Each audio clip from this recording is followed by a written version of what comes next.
Mangwana ni mwalelepo vukenjani. Kekwas vanave Africa.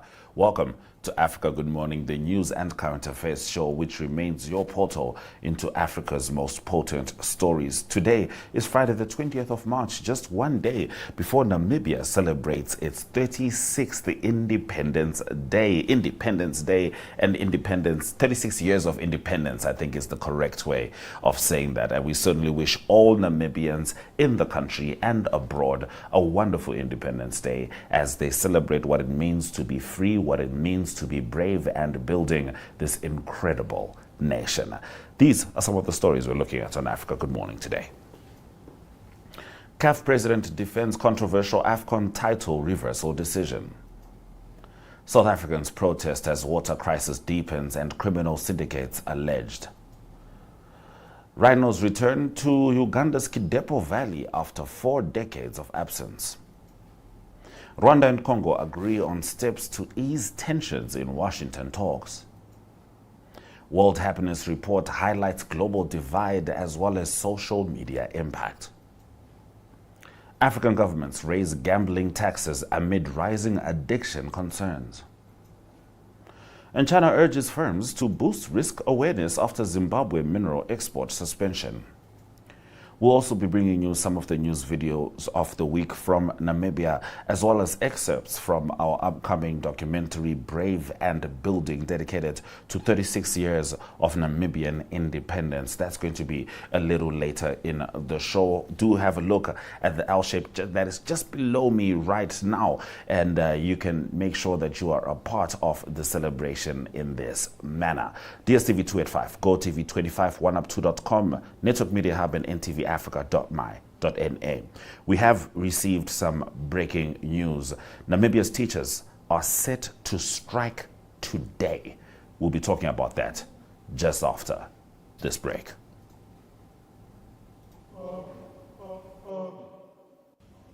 This is Generation C, where high school stories come alive.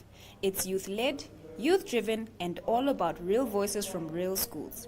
From standout learners and aspiring teachers, to school culture, talent, vibes, and everything that makes each school unique. No scripts, no filters, just authentic moments and big energy. Catch Generation C every Friday at 12 p.m. on DSTV channel 285 and GoTV channel 25. Missed it? No stress. Watch anytime on OneUp2 under My Zone TV. Generation C, made by the youth for the youth. This is where your school gets the spotlight.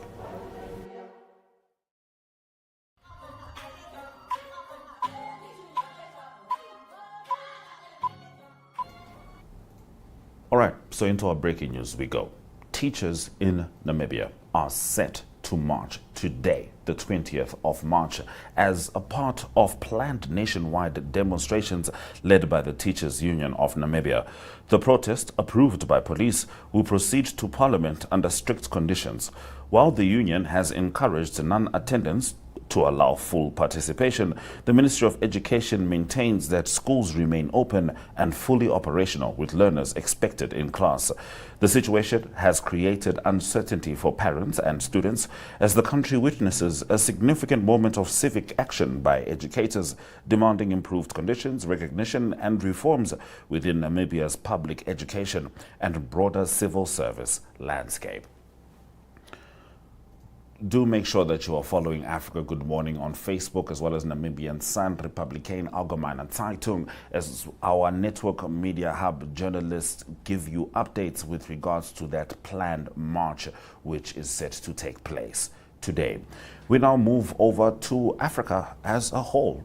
The regional body called CAF has spoken with regards to the big decision regarding Morocco and Senegal. Confederation of African Football President Patrice Motsepe has defended the decision to strip Senegal of its Africa Cup of Nations title following a ruling by the organization's appeals board.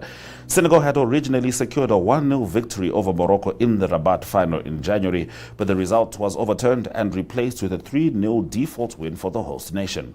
Motsepe explained that the differing outcomes between CAF's disciplinary and appeals boards demonstrate the independence of its judicial structures.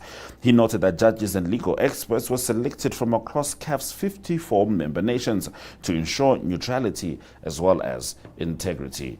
Here is CAF President Patrice Motsepe in his own words.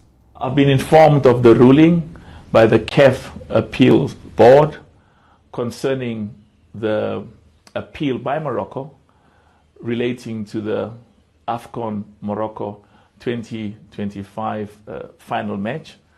And I previously expressed my extreme disappointment with the incidences that took place at the final match. And the important thing of what happened on that final match is it undermines the good work that CAF has done over many, many years to ensure that that there's integrity, that there's respect, that there's ethics, that there's governance, as well as credibility of the results of our football matches.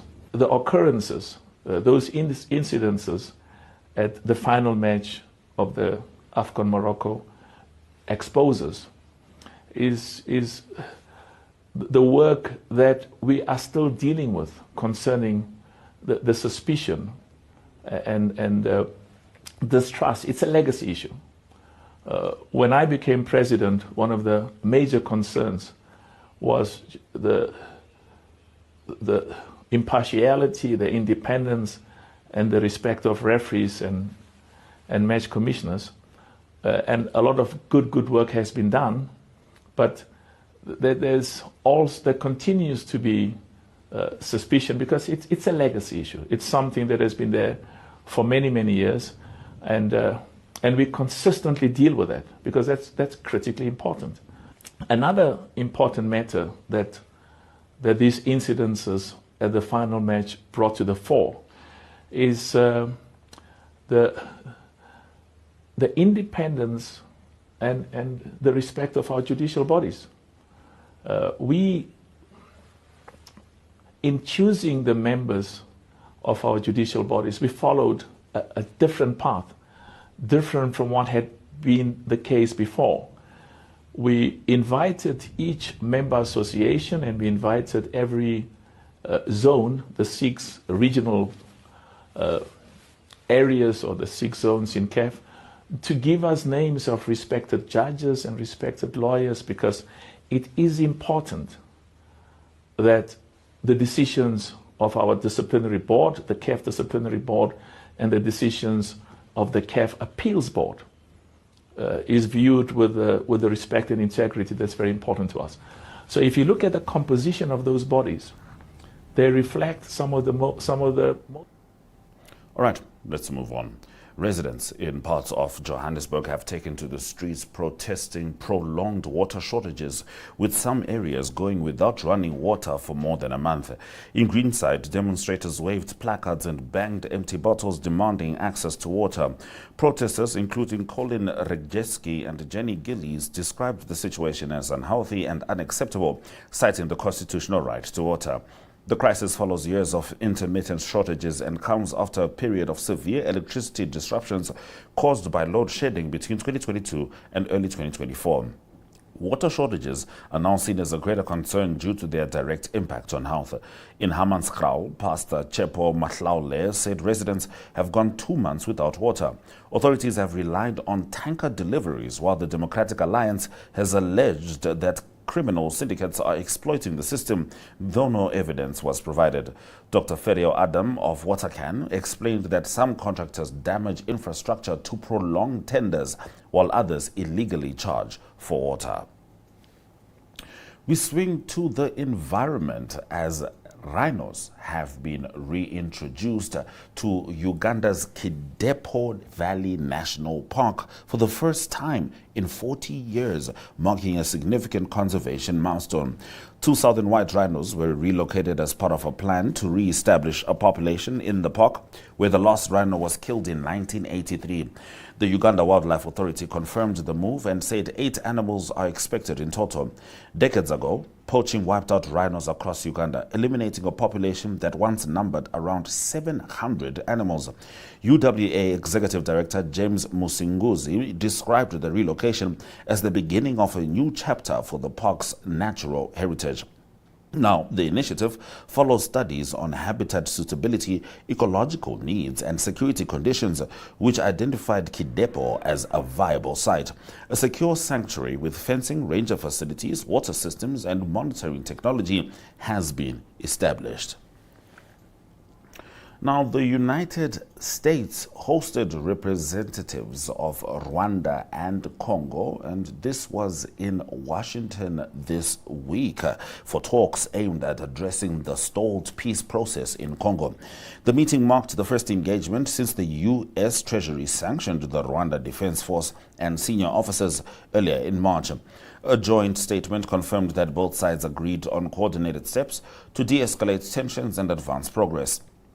These include commitments to respect sovereignty and territorial integrity, the disengagement of forces by Rwanda in certain areas, and intensified efforts by Congo to neutralize the FDLR group.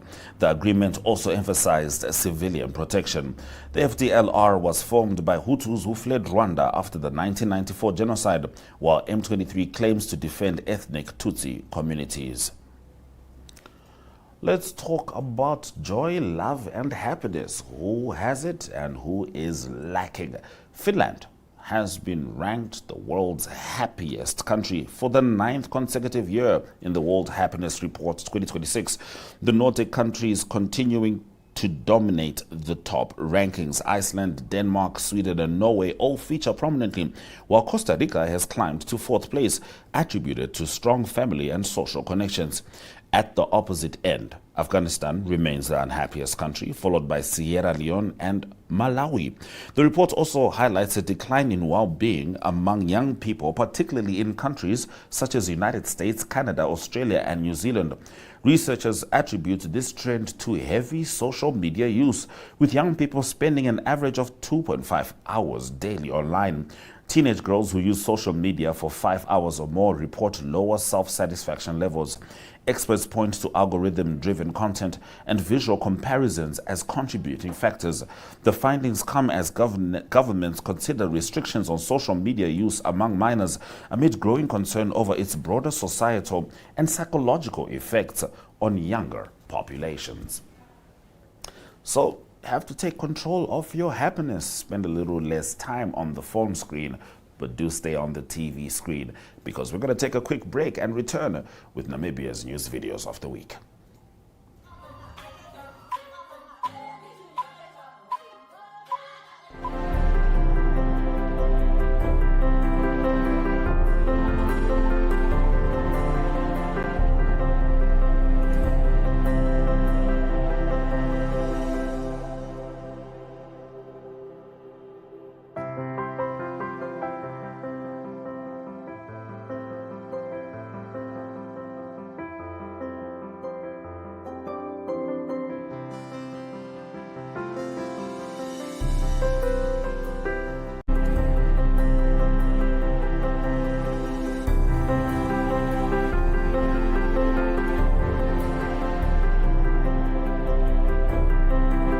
Is 'n echt Namibiese inisiatief. Ons reis op die hartklop van Afrika en vertel stories van mense en hulle dorpe op verskeie platforms insluitende televisie en sosiale media. Dit is joune, syne, julle en ook almal van hulle aan die ander kant van ons grense sinne. En dit maak Uitsa 'n lekker ding. Kyk Uitsa maande om 18:30 op NTV, oneup2.com, as ook op Netwerk Media Hub en NTV Afrikaans se YouTube kanale. Volg ons op Facebook of besoek ons webwerf by uitsafrika.com.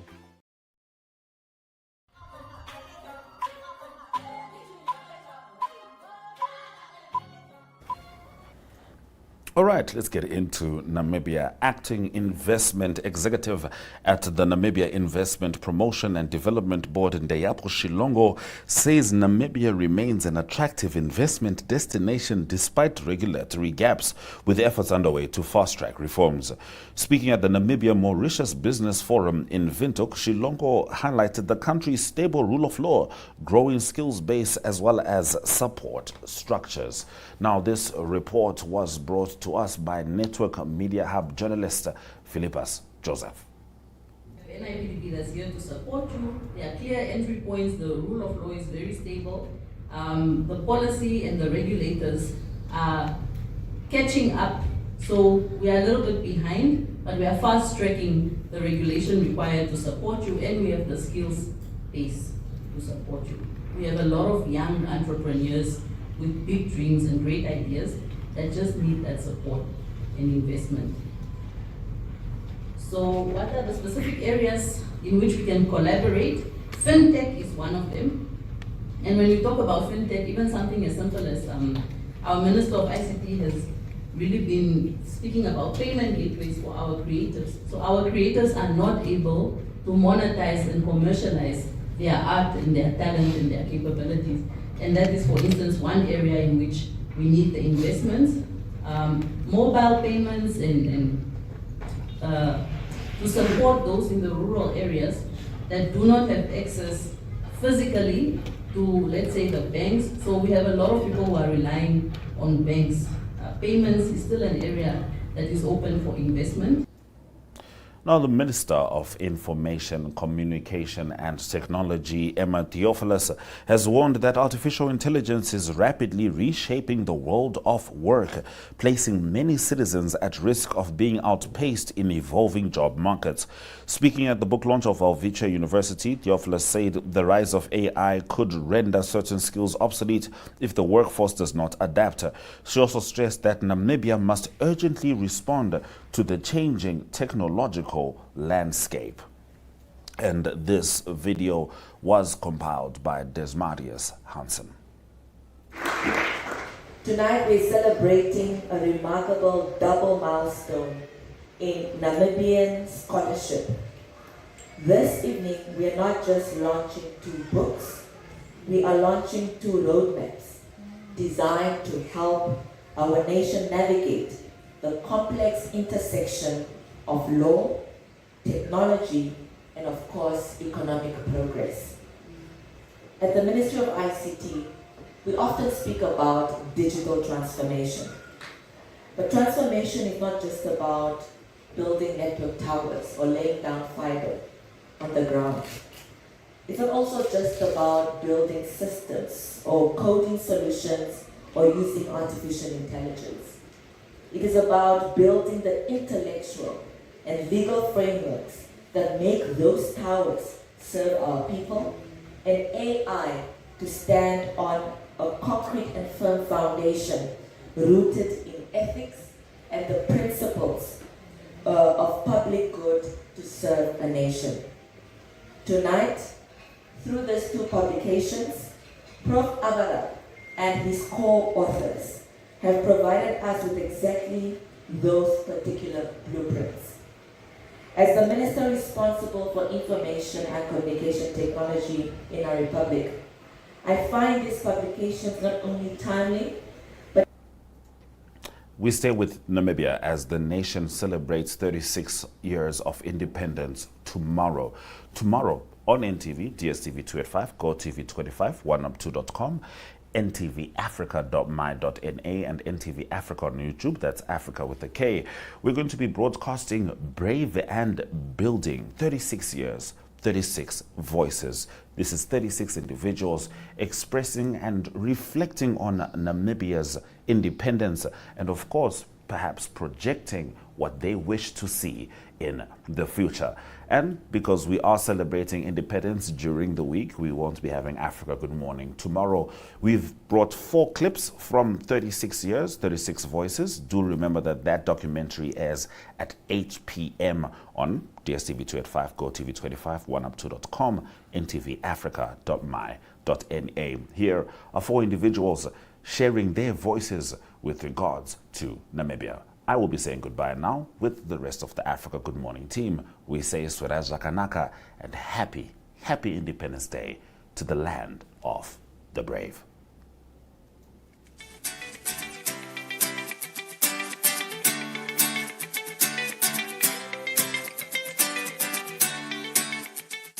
Thank you very much for having me. Thank you for taking an interest in perhaps what I may have to say. 36 years after independence, almost as old as me. if there's a message that I wish to put forward, it's perhaps something for the next 36 years. And as we are all acutely aware, we have a pandemic in country, and that's employment opportunities for young people. Now, the taboo that we need to break is that entrepreneurship is a secondary consideration. We need to break that taboo and break that cycle. And as parents, as leaders, as elders, we need to be manifesting into our young people that the future is that of being an entrepreneur. We need to tap into our Southern African corridor. We need to tap into this Africa free trade. We need to tap into the global community.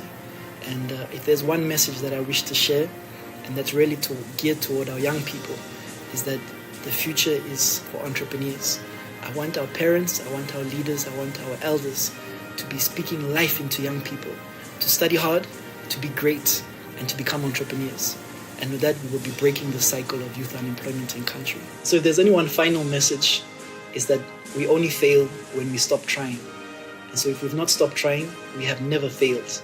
And so to every single young person, let us appreciate what our forefathers have done for this country. Let us never ever forget where we come from. And it's our responsibility now to be great, and to be great for Namibia. I wish every single one of our 3,022,000 Namibians a happy Independence Day. It's their blood that waters our freedom. Thank you very much.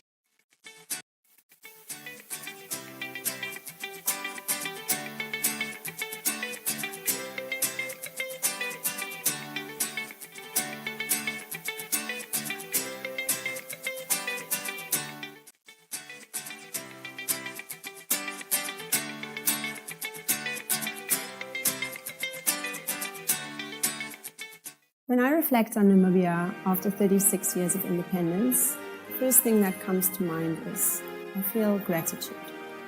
Because I belong to the generation that grew up in an independent Namibia. And I also grew up in a family where my father was a professional soccer player. And he could play for clubs, but he could never represent his country because of sanctions, international sanctions. And throughout my life growing up, I heard about it, and I heard about his missed opportunities and the regrets that he didn't have this opportunity. So when I started my sport and I was able to represent my country internationally, I knew that, it's because of independence that this was possible for me and for many others. And that has carried me through my athlete years of competing. I mean, we haven't had it easy all the time. The sport world had to go through many growing pains. Structures were not in place. Athletes were not always put in the center. And I guess my wish is that every citizen in Namibia realizes the responsibility that we have towards the younger generation to give them the same opportunities, and if not more opportunities, to excel and to thrive. And I think if we all do that and we all give our little bit within our corners and in our control that we can, Namibia will be a great place. It already is a great place, but it can be even better if we all just help each other. Thank you.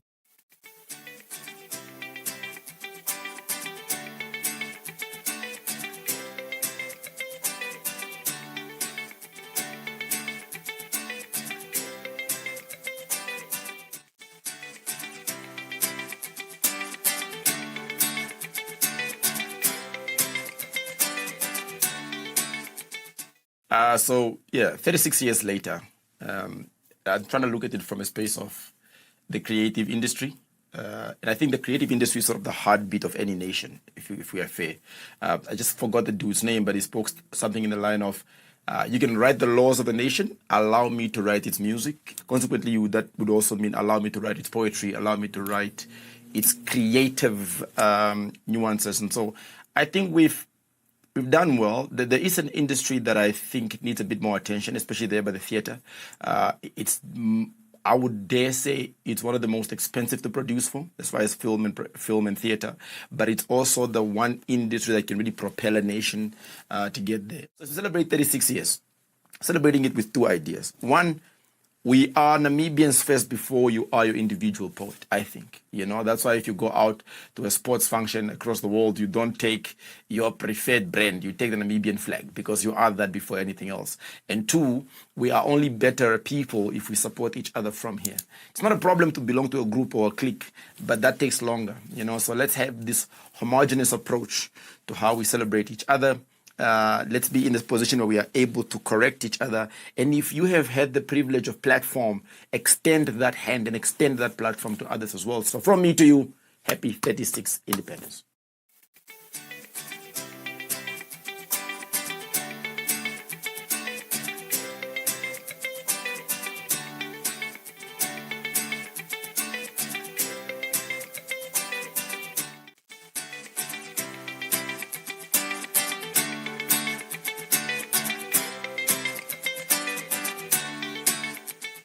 So Namibia is the land of the brave.